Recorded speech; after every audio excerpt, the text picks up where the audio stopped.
মাত্র 750 square feet জায়গার মধ্যে আমরা এই প্ল্যানটা এখানে ডিজাইন করেছি।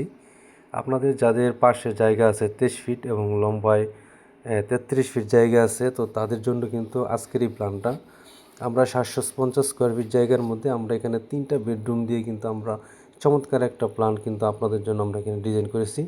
এখানে দেখেন রুমগুলো কিন্তু আমাদের যে রুমগুলো এখানে দেওয়া আছে, সিঁড়ির পাশে যে রুমটা আছে 11.5 ফিট বাই 11 ফিট এবং উপরে যে রুমগুলো আছে আপনার 11 ফিট বাই 11 ফিট, 2টা রুম এখানে রাখা হয়েছে। এবং এখানে সিঁড়ি দিয়ে ঢুকে আপনি সরাসরি লিভিং রুমে চলে যাবেন। লিভিং রুমটা এখানে আছে 14 ফিট বাই 9 ফিট 5 ইঞ্চি। এখানে আপনি এক পাশে সোফা রাখতে পারবেন এবং অপর পাশে আপনারা এখানে ডাইনিং টেবিল বসিয়ে কিন্তু এখানে খাওয়া দাওয়া করতে পারবেন। এবং এখানে কিন্তু পর্যাপ্ত আলো বাতাস পাওয়া যাবে। আলো বাতাসের কথা মাথায় রেখে কিন্তু আমরা এই প্ল্যানটা কিন্তু আপনাদের জন্য ডিজাইন করেছি। এবং 2টা বাথরুম এখানে আছে, একটা বাথরুম এখানে কমন রাখা হয়েছে এবং একটা অ্যাটাচ রাখা হয়েছে। কিচেন আছে এখানে 7.5 ফিট বাই 5 ফিট সাইজের একটা কিচেন কিন্তু আমরা এখানে দিয়েছি আপনাদের জন্য। তো আপনারা যারা এই ধরনের বাড়ি প্ল্যান ডিজাইন করতে চান তারা অবশ্যই আমাদের সাথে যোগাযোগ করবেন ইনশাআল্লাহ।